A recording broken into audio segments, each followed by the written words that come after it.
రాష్ట్ర వ్యాప్తంగా 1,05,019 ఈవీఎం యూనిట్లను వినియోగించనున్నారు. కంట్రోల్ యూనిట్లు 44,569, వీవీప్యాట్ యూనిట్లు 48,134 సిద్ధం చేశారు. ఒక ఈవీఎంలో 15 మంది అభ్యర్థులు నోటా బటన్ ఉంటుంది. రాష్ట్రంలో 3,32,000 ఓటర్లు ఉండగా 96% మందికి ఓటర్ స్లిప్పులు పంపిణీ చేసినట్లు సీఈఓ వికాస్ రాజు తెలిపారు. రాష్ట్ర వ్యాప్తంగా 21,690 మంది హోమ్ ఓటింగ్ వినియోగించుకున్నారు. పోలింగ్ విధుల్లో ఉన్న సిబ్బంది ఓటింగ్ 82% నమోదైంది. 1,88,000 మంది ఓటు వేయగా మరో 34,973 మంది పోలింగ్ రోజు ఓటు వేసేందుకు అనుమతి పొందారు. మల్కాజ్గిరి లోక్సభ సెగ్మెంట్లో పోలింగ్కు ఏర్పాట్లు పూర్తయ్యాయి. ఈ సెగ్మెంట్లో దేశంలోనే అత్యధికంగా ఓటర్లున్నారు. దాదాపు గ్రేటర్ సిటీ సగం ఈ సెగ్మెంట్లో కవర్ అవుతుంది. మల్కాజ్గిరి ఎంపీ సెగ్మెంట్ పరిధిలో మేడ్చల్, మల్కాజ్గిరి, కుత్బుల్లాపూర్, కూకట్పల్లి, ఉప్పల్, ఎల్బీనగర్, సికింద్రాబాద్ కంటోన్మెంట్ అసెంబ్లీ నియోజకవర్గాలున్నాయి. ఇక మల్కాజ్గిరి సెగ్మెంట్లో పోలింగ్కి సంబంధించి భారీ ఏర్పాట్లు చేశారు అధికారులు. పోలింగ్ ఏర్పాట్లకు సంబంధించి మరిన్ని డీటెయిల్స్ షరీఫ్ లైవ్లో సిద్ధంగా ఉన్నారు. షరీఫ్, అధికారులు ఎలాంటి ఏర్పాట్లు చేశారు?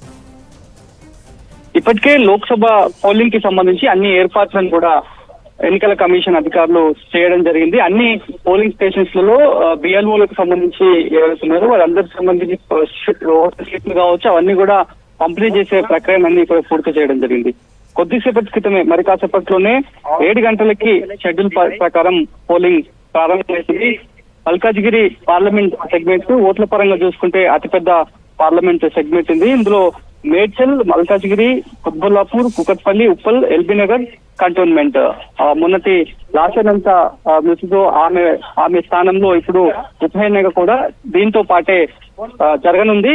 సో వాస్తవానికి చూసుకుంటే కనుక మల్కాజ్గిరికి సంబంధించినటువంటి పార్లమెంట్ కి ఒక చరిత్ర ఉంది. అది ఓట్ల పరంగా అతిపెద్ద సెగ్మెంట్ గా పార్లమెంట్ సెగ్మెంట్ గా చెప్తారు. అక్కడ అందరికీ కూడా కలిసి వస్తున్నటువంటి మాటను కూడా పార్లమెంట్ సెగ్మెంట్ కి సంబంధించి కూడా మాట్లాడుతూ వస్తారు. ఎందుకంటే గతంలో అక్కడ నుంచి ఇప్పటి సీఎం గా ఉన్న రేవంత్ రెడ్డి ఎంపీగా ఎన్నికయ్యారు. ఇప్పుడు ముఖ్యమంత్రిగా తెలంగాణలో ఆయన కొనసాగుతున్నటువంటి పరిస్థితి. సో అన్ని ఏర్పాట్లు కూడా చేసిరు. మరోవైపు ఆయా పార్టీలకు సంబంధించినటువంటి ఏజెంట్లు అందరూ వచ్చిన తర్వాతనే మాక్ పోలింగ్ అనేది నిర్వహిస్తారు. ఎట్లా ఈ పోలింగ్ జరుగుతుంది, ఒక ఓటర్ని ఎట్లా వినియోగించుకోవాలనే విషయం పైన మాక్ పోలింగ్ ని నిర్వహిస్తారు. ఆ పోలింగ్ ప్రక్రియ కూడా ఆయా పోలింగ్ స్టేషన్స్ లో అంతా కూడా పూర్తి చేయడం జరిగింది. సో ఈ మల్కాజ్గిరి పార్లమెంట్ పరిధిలో ఉన్నటువంటి అన్ని పోలింగ్ స్టేషన్స్ దగ్గర గట్టి భద్రతను కూడా ఏర్పాటు చేశారు. ఎప్పటికప్పుడు మైక్రో అబ్జర్వర్లు కావచ్చు, ఓటింగ్ ఆఫీసర్లు కావచ్చు, బిఎల్ఓలకు సంబంధించి కావచ్చు, అదేవిధంగా ఆయా పార్టీలకు సంబంధించిన ఏజెంట్ వాళ్ళందరితో సమన్వయంతో ముందుకు వెళ్లేలాగా పూర్తి ఏర్పాట్లు కూడా చేశారు. ప్రతి పోలింగ్ స్టేషన్ దగ్గర కూడా మనం చూసుకుంటే ఏ ఎన్నికైనప్పటికీ కూడా అటు అసెంబ్లీ ఎన్నికలు కావచ్చు, లేదంటే లోక్సభ స్థానాలకు జరిగే ఎన్నికలు కావచ్చు, అన్ని ఎన్నికల సంబంధించి కూడా 144 సెక్షన్ అనేది కామన్ గా అమల్లో ఉంటుంది.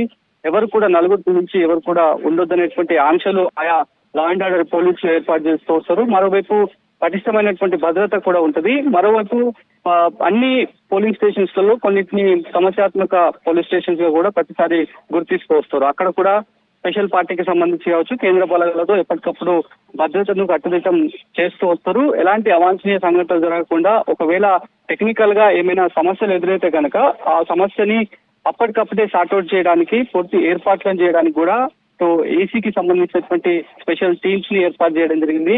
జరిగేటువంటి ఓటింగ్ ప్రక్రియను అంతా సర్వేలెన్స్ చేయడానికి విఎస్పీ టీమ్స్ అనేవి కూడా ఉంటాయి. వీడియో సర్వేలెన్స్ టీమ్స్ మొత్తం అంతా కూడా మొబిలైజ్ చేసి ఆ వీడియో అంతా కూడా రికార్డ్ చేసి ఎన్నికల కమిషన్ తన దగ్గర ఉంచుకుంటుంది.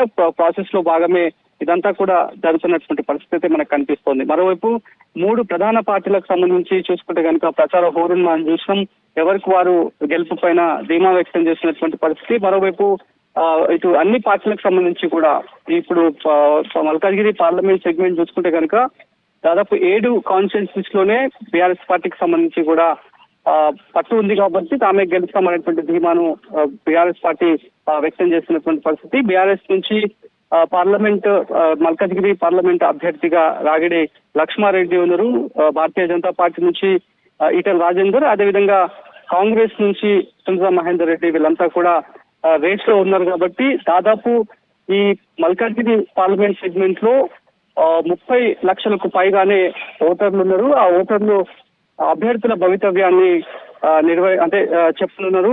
7 గంటల నుంచి ఇప్పుడు ఆల్రెడీ 7 దగ్గరికి వస్తోంది. 7 గంటలు ఎగ్జాక్ట్లీ లోపలికి ఎవరైతే ఓటర్లు వినియోగించుకోవడానికి వస్తారో వాళ్ళందరినీ కూడా 7 గంటలకే మేము అలౌ చేస్తాం అనేటువంటి విషయాన్ని ఆయా ఉన్నటువంటి పోలీసులు చెప్పినటువంటి పరిస్థితి. 7 గంటల నుంచి 6 గంటల వరకు, అంటే ఎండ తీవ్రతను దృష్టిలో ఉంచుకొని వాటికి అనుగుణంగానే ఎన్నికల కమిషన్ అన్ని ఏర్పాట్లను చేసింది. ఒకవేళ ఎండ తీవ్రత ఎక్కువ ఉండి వృద్ధులు కానీ లేదంటే ఓటు వినియోగించుకోవడానికి వయోజనులు ఎవరైతే వస్తారో వాళ్ళకి ఎలాంటి ఇబ్బంది కలగకుండా హెల్త్ క్యాంపులను కూడా అక్కడక్కడ అన్ని పోలింగ్ స్టేషన్స్ దగ్గర కూడా ఏర్పాటు చేస్తారు.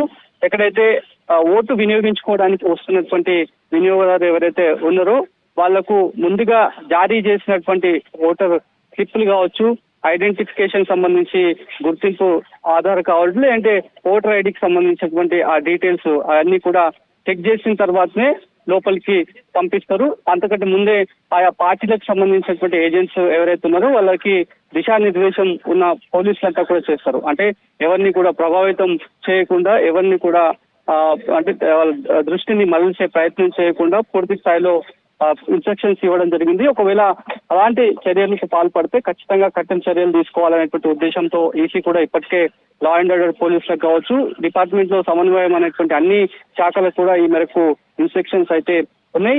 సో ప్రస్తుతానికైతే ఉదయం సమయం కావడంతో ఎండ తీవ్రత కూడా ఉండదు కాబట్టి ఉదయం టైంలోనే ఇన్ టైంలోనే ఓటును వినియోగించుకుంటే బాగుంటుంది అనేటువంటి అభిప్రాయానికి వచ్చినటువంటి ఓటర్లంతా కూడా ఒక్కరొక్కరుగా పోలింగ్ స్టేషన్ల వద్ద క్యూ కడుతున్నటువంటి పరిస్థితి అయితే కనిపిస్తోంది. మహిళలకు ఒక లైను, వృద్ధులకు ఒక లైను, వికలాంగులు ఎవరైతే ఉంటే వాళ్లకు సంబంధించినటువంటి ఏర్పాట్లను కూడా ప్రత్యేకంగా ఎన్నికల కమిషన్ చేసినటువంటి పరిస్థితి అయితే మనకు కనిపిస్తోంది. ఒకవేళ సమస్యలు ఏమైనా ఎదురైతే కనుక ఈసీకి సంబంధించినటువంటి టోల్ ఫ్రీ నంబర్ ని కూడా ఎన్నికల అధికారులు ఏర్పాటు చేయడం జరిగింది. ఆ టోల్ ఫ్రీ నంబర్ కి ఒకవేళ ఫిర్యాదు చేస్తే కనుక వెంబటే గ్రౌండ్ లెవెల్లో ఉన్నటువంటి టీమ్స్ కావచ్చు, పోలీసులు కావచ్చు, అదేవిధంగా ఎన్నికల కమిషన్ సంబంధించినటువంటి అధికారులంతా కూడా స్టార్ట్అవుట్ చేయడానికి ఒక సిస్టమ్ అయితే పూర్తి స్థాయిలో ఏర్పాటు చేసినటువంటి పరిస్థితి అయితే కనిపిస్తోంది. 7 గంటల నుంచి 6 గంటల వరకు ఈ పోలింగ్ జరుగుతుంది. దాంట్లో భాగంగానే ప్రతి ఒక్కరూ ఓటును వినియోగించుకోవాలనేటువంటి మెసేజ్ ని మాత్రం ఎన్నికల కమిషన్ చెప్తా వస్తుంది.